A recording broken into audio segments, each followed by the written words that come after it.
you, Sundaranand Prabhuji, for giving me this opportunity to read today's Bhagavatam Sloka translations. All glories to Srila Prabhupada and Guru Maharaj. So let me begin with quick prayers.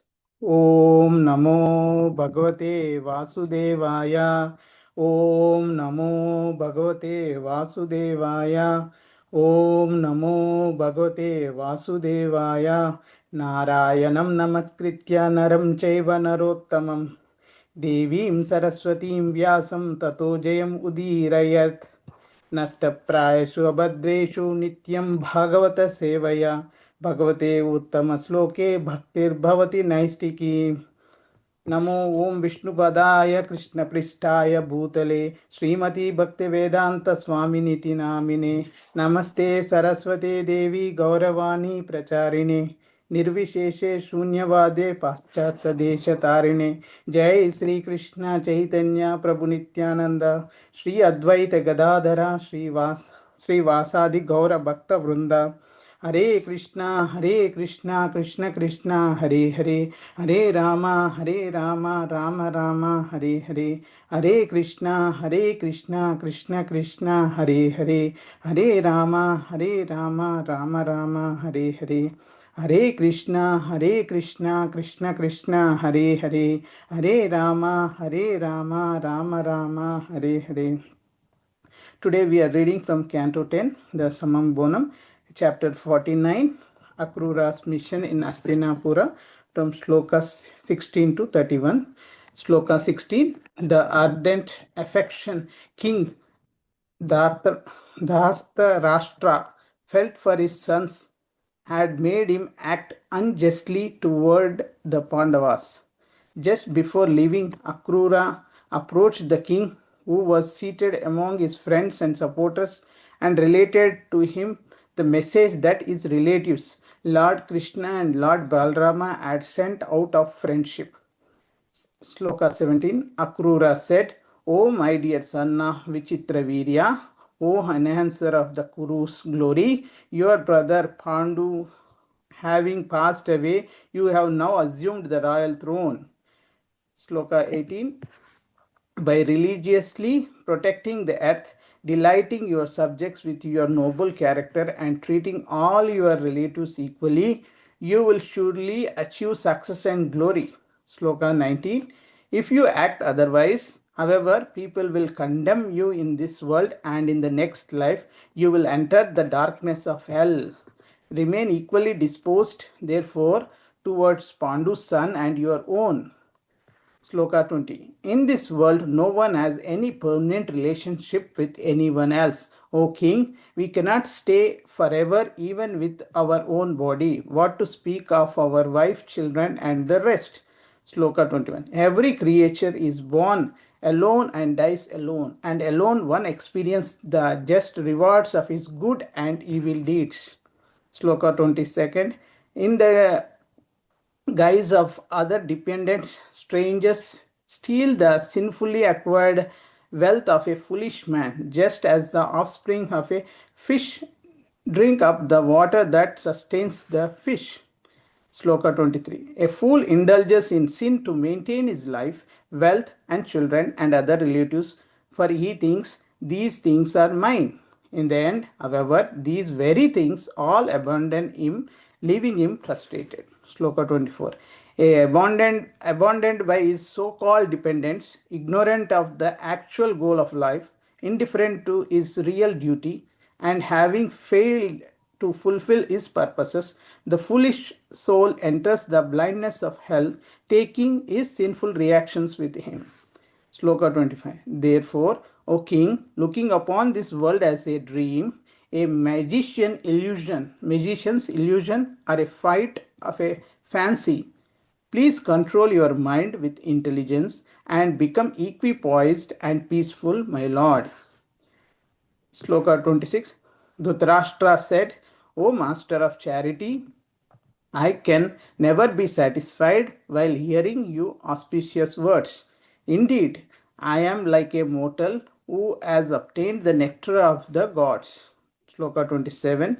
Even so, gentle Akrura, because my unsteady heart is prejudiced by affection for my sons, these pleasing words of yours cannot remain fixed there, just as lightning cannot remain fixed in a cloud.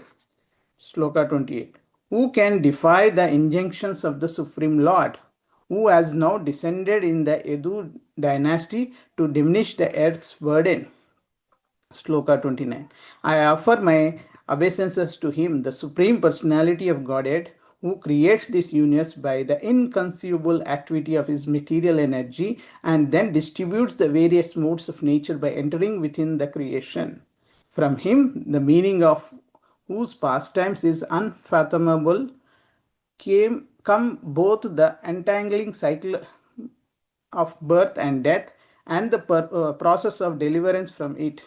Sloka 30, Sukdev Goswami said, having thus apprised himself of the king's attitude, Akrura, the descendant of Yadu, took permission from his well-wishing relatives and friends and returned to the capital of the Yadus.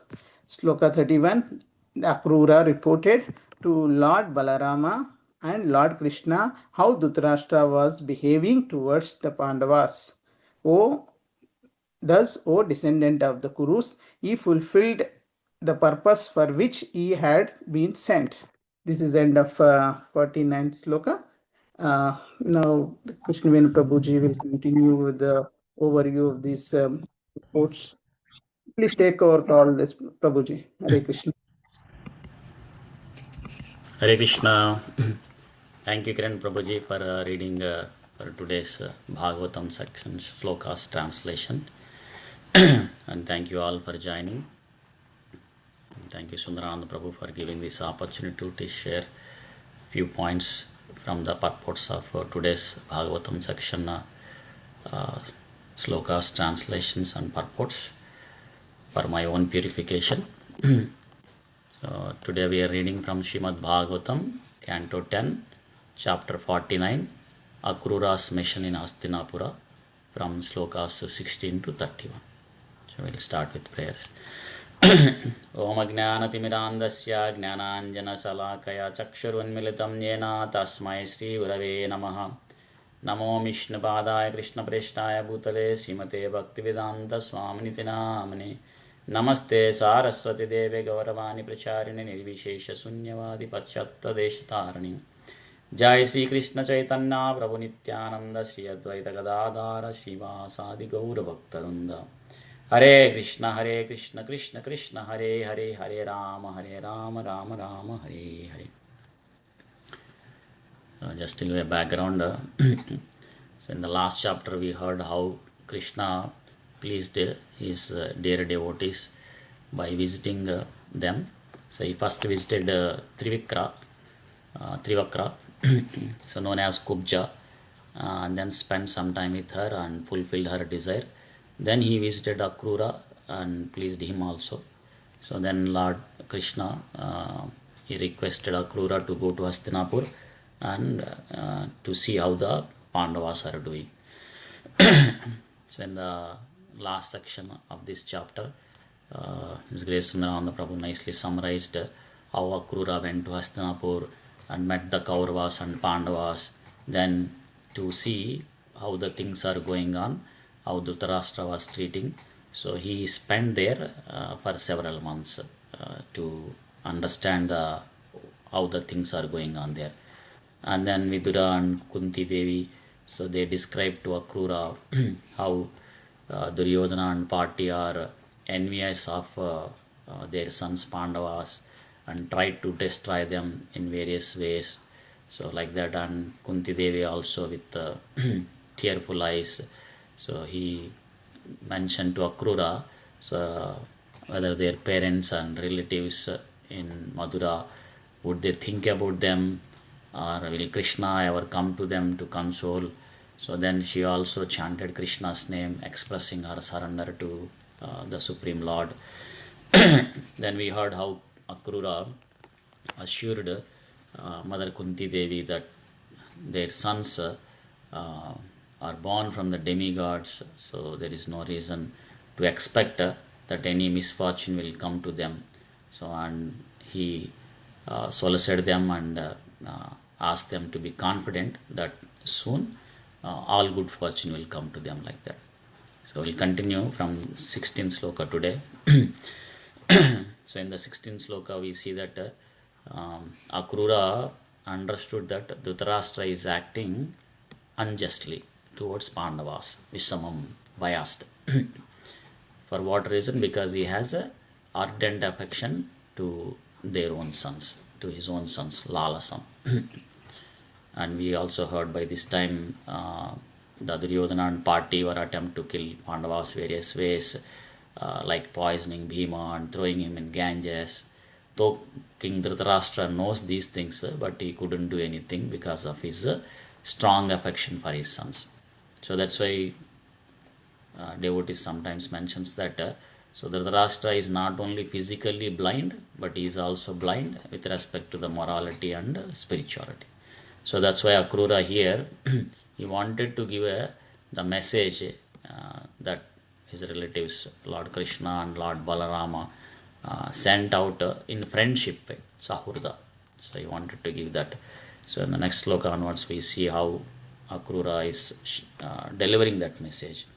So he is first addressing him as the son of Vichitravirya. And Prabhupada also mentions in Krishna book the reason Akrura is calling him as Vaichitravirya. Vaichitravirya means son of Vichitravirya. So the father of Dhritarashtra is Vichitravirya.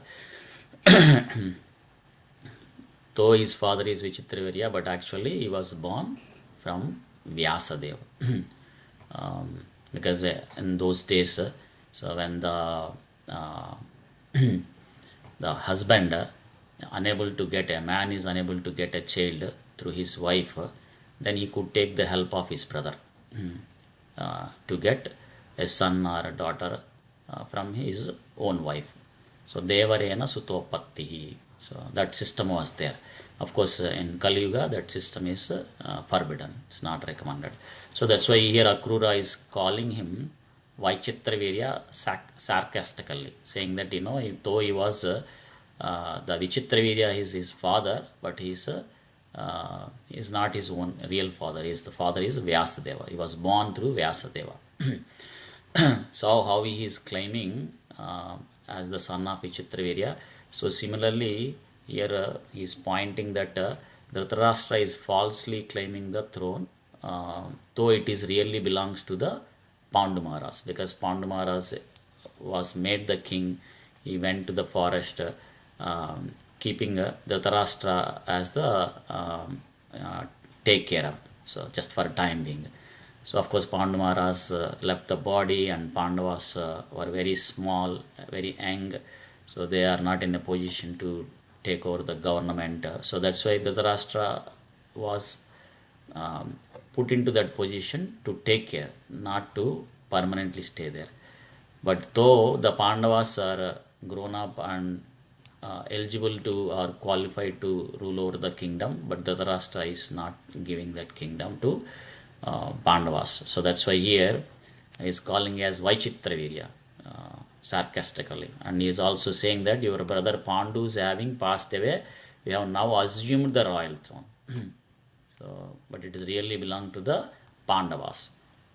So then Akrura is saying that by religiously protecting the earth, delighting your subject, treating all your relatives equally, then you will achieve success and glory. So in the purport also it is mentioned that even though you have usurped the throne, taken over the throne, but rule at least according to the principles of dharma. So then you would be successful, because if you protect dharma, dharmo rakshita rakshitaha. So if you protect dharma, so you will also be protected. So it's also applicable for us, like we also need to see how we can protect dharma. And of course we hear that dharma stands for the four pillars, tapas, saucham, daya, satyam, like that. Tapam, austerity, saucham, cleanliness, and daya, mercy, and satyam is truthfulness. And Prabhupada gave these four regulative principles that would protect the dharma, like no meat eating, which helps to protect the dharma of daya, and no intoxication, that protects the dharma of tapa, and no illicit sex, no gambling. So that's cleanliness and truthfulness. So if we can follow these four regulative principles sincerely, then we are contributing to protect the dharma like that. And then in the next sloka, Akrura is saying that if you act otherwise, so if you are not acting in a dharmic way, then people will condemn you in this world. And the next life you will enter into the darkness of hell. So that's why remain equally disposed towards Pandu's son and your sons like that. So Akrura hinting that Dhritarashtra was ill-treating Pandavas. And also they are his subjects. So even if you treat them, even if you are not willing to treat them as the owners of the throne, actually they are the owners, but even if you are not willing to treat them as the owners, they are your subjects. So they are also citizens of the kingdom. So you should be impartial, because king should be impartial with respect to all their citizens, whether it is his own sons or other sons. So that's why here he is saying that if you don't follow that principle, then you will become unpopular among your citizens. Not only that, next life you will live in hellish condition. And also he is hinting here that if you don't treat Pandavas equally with your sons, then what happens? The Pandavas may be dissatisfied, and there will be disagreement and conflict, and that will lead to a war.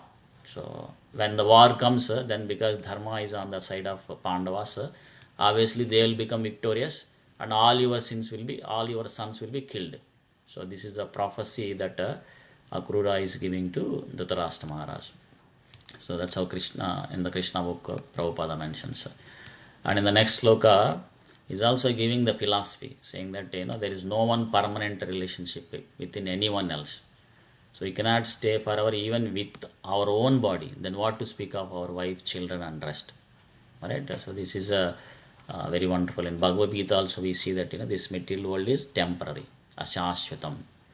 So because in due course of time, so people come together, and the same time it will separate them. So we may have friends in our childhood, now they are no longer. So they may be living in a different place, and we may be living in different place, and there is no contact like that. So and analogy is also given, am I right? In the river flow, water flow, due to the current of that water, some logs they'll come together at some certain point, and again due to that same current water flow, so it will be separated. So similarly, no one will stay permanent in one body in this material world. Then what to speak of living permanently with all our relatives, family members, sons, and wife like that. So this is a very philosophical. Of course, though it is a very basic instruction, it's very important to and realize it. So of course, I am not realized. So Prabhupada also used to stress this point time to time, because though we know our our activities, if it is not aligned like that, then we don't really understand. So in most of the people in this material world, though they know this, or whether they don't know or don't know, they act in such a way that they live in this world permanently. They think that they will live in this world permanently. So this is one of the Yaksha Prashna also to Yudhishthira Maharaj. So when Yaksha asks what is the most surprising in this world to him, so Yudhishthira Maharaj says that ahani ahani bhutani gacchanti yamalayam shesastavaram icchanti kim accharyam ata param. So he says that day after day, so many people are dying and going to the abode of Yamaraj. But yet, whoever is remained, so they think that they are going to live in this material world permanently. So that's why he says that kim acharyam. So what can be more wonderful or surprising than this, like that. So that's why here Akrura is saying that since it is temporary, so requesting to be equal to everyone and follow dharma. And Prabhupada also mentions in Krishna book that Dhritarashtra's affection was unlawful. So having affection to sons is okay, but it should not be unlawful. So due to our affection to our own kids, we should not harm others. So that's why Prabhupada mentions that Dhritarashtra's staunch family affection is due to his gross ignorance. So or his blindness to moral principles, like that. And Akrura is continuing that every creature is born alone and dies alone. And he's saying that alone one experience the just rewards of his good and evil deeds. So this is the philosophy of karma or laws of nature.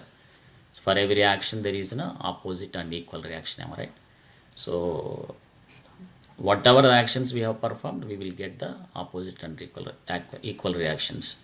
So very accurate. Karma is very accurate. So we cannot escape. There are so many examples. So one devotee is giving an example saying that there is a earthquake happened in one of the village in India, and in that so many thousands of people are killed and many thousands are injured. But one family, because there was a snake entered into their house a couple of days back, so they were afraid to sleep in the house during the night time. So they slept outside. So that's why even the earthquake happened during the night time and many people died, so they were not died. So like that, so if somebody has to be, then even though many people surrounding them are killed, if one person has to be saved, he will be saved.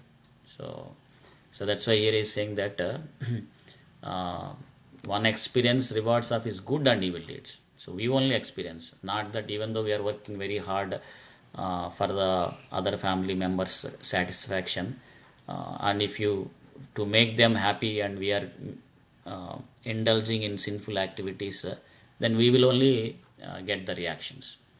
That's what even Valmiki Mahamani understood, that whatever the sinful activities that he is doing it, so he will only face those reactions, not his family members, anyone. So then understanding that, then he starts chanting the Lord Rama's name and he becomes a great devotee. Prabhupada also mentions that though we are living combined together in a family, society like that, so they don't share our karma. So we have to enjoy or suffer our own karma like that. There is no possibility of improving, staying together like that. So here Akrura is stressing that so if you do sinful activities, then you will only be punished like that. And he is also saying that in the guise of dear dependent strangers steal the sinfully acquired wealth of a foolish man, just as the offspring of a fish drink up water that sustain the fish. And Prabhupada also mentions that, though uh, uh, someone is very wealthy, but um, his next generation might become poor because they are stealing, or they are enjoying, they are using all his property and spending like anything, and obviously they will become poor. And Prabhupada also says many great empires, so which were developed, so later they became pauper. So because their wealth is squandered by their descendants like that. So Akrura is saying that even though you think you are developing you are king of this kingdom, so later it will be finished by your descendants like that. And that's why he's saying that a fool indulges in sin to maintain his life, wealth, and children, thinking that these things are mine, they will be abandoned. So, though we work very hard to maintain the family and accumulating wealth, everything, it will not come. So, they will abandon. Not only us, not only the wealth, even the family members, everyone, no one will come with us. So that's why in this material world, we try to be happy, but we are frustrated because it's not, it's dukkhalayam. So Rishabhadev says that Lord Rishabhadeva, parabhavas, we are defeated again and again when we are trying to look for happiness in this material world, because this is dukkhalayam. So we are not looking at the right place. So in fact, in the purport it is mentioned that we also see that because of even though Dhritarashtra Maharaj temporarily became the king, later, so when the war happened, all the his sons are killed and his kingdom is uh, um, defeated and gained over by the Pandavas like that. So it's not going to stay with us. It's abandoned. So that's why Akrura is saying that abandoned by his so-called dependence and ignorant of the actual life, indifferent to his real duty, and having failed to fulfill his purposes, so they will enter into the blindness of hell, taking his sinful reaction.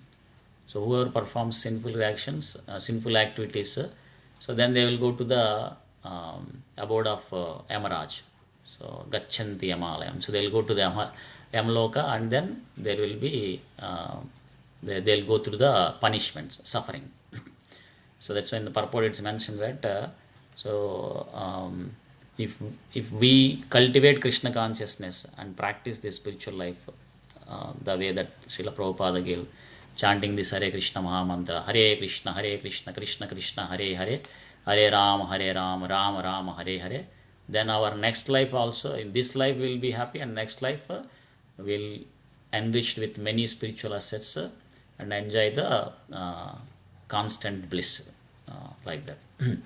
So that's why here Akrura is saying that, O king, looking upon this world as a dream, please control your mind with intelligence and become occupied and peacefully, my lord, and peaceful. So he's saying that, do not act in sinful way by unjusting towards the Pandavas. Be occupied, control your mind. So, so here Akrura is giving advice not to be blind to the facts of material existence. So live peacefully by advancing in the spiritual progress like that. And Prabhupada mentions that only when someone comes to the spiritual path, this Krishna consciousness, when they practice Krishna consciousness, they can become peaceful. Krishna also mentions in Bhagavad Gita, Shanti Mruchiti. So the peace can be achieved when one becomes Krishna consciousness. So now Dhritarashtra is saying that, appreciating Akrura's words and saying that never be satiated hearing your auspicious words. And in the purport it is mentioned that, commenting Srila Vishwanath Chakravarti Thakur, Dhritarashtra was in fact little proud, saying that he knew everything already, but to maintain diplomatic is appreciating Akrura, saying that never be satiated while hearing your auspicious words. And here Dhritarashtra is admitting that my unsteady heart, by affection for my sons, your pleasing words cannot remain fixed there. So sometimes we see that somebody, even though Krishna conscious knowledge is given, but they cannot accept it because of the too much attachment to the material things. So here Dhritarashtra is replying that unfortunately I cannot accept them. And he is also saying that a person who is destined to die, how he will not utilize the effects of nectar. So similarly, I cannot able to accept or follow your instructions or implement in our life like that. And he is also saying that who can defy the injunction of the Supreme Lord, who is now descend in the Edu dynasty to diminish the earth's burden like that. And Dhritarashtra is saying that so because of my attachment, I am not able to follow, and obviously that is the fate destination. And he is not taking the responsibility that he is acting unlawfully, and instead that he is pointing that the destiny is like that, so what can be done like that. So but that is in the purport it is mentioned that is a dangerous policy, saying that we act improperly and saying that it is destiny, it is Krishna who is making like that. So not like that. Krishna also mentions in Bhagavad Gita that he is not responsible for anyone's sinful activities. Nadatte kasyachit papam. So he is not responsible. So we act due to our strong attachment to the material things, talking to myself, and that sinful reactions will be, we are responsible. Not that it is destiny and Krishna is making like that, not like that. So we have to act in such a way that we cultivate Krishna consciousness, spirituality. Then we create a auspicious future for ourselves. and we inspire others so that we can create auspicious futures for them like that. So that's a lesson Krishna is teaching to Dhritarashtra Maharaj. And Dhritarashtra Maharaj is offering his obeisances to the Supreme Lord and glorifying him. So saying that, and here in the purport also it is mentioned that Dhritarashtra obviously is not an ordinary person. So otherwise it is not possible for him to offer a prayer like this, offering obeisances and saying that, by his energy everything is happening in this material world like that. So then Sukadeva Goswami is saying that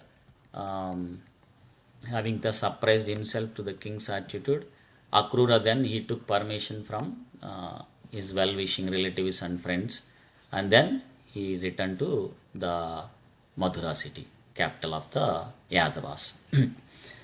After returning to Madura, then he narrated whatever things happened in Hastinapur to Lord Balaram and Lord Krishna, how Dhritarashtra was behaving unjustly towards Pandavas. In this way, Akrura served Krishna and fulfilled the purpose for the reason that he was sent to the Mathura. So this is the last look of the today's section. So I'll pause it here. Thank you all for joining. Grandaraj Srimad Bhagavatam ki jai. Srila Prabhupada ki jai. Ananta Koti Vaishnava Vrinda ki jai. Vancha Kalpatarubhyascha Kripa Sindhubhya eva cha patitanam pavanebhya Vaishnavabhya namo namo. Hare Krishna. Thank you, Prabhu. Thank you very much, Prabhuji. Hare Krishna. Thank you, Prabhu. Thank you so much, Prabhuji. Hare Krishna. Hare Krishna.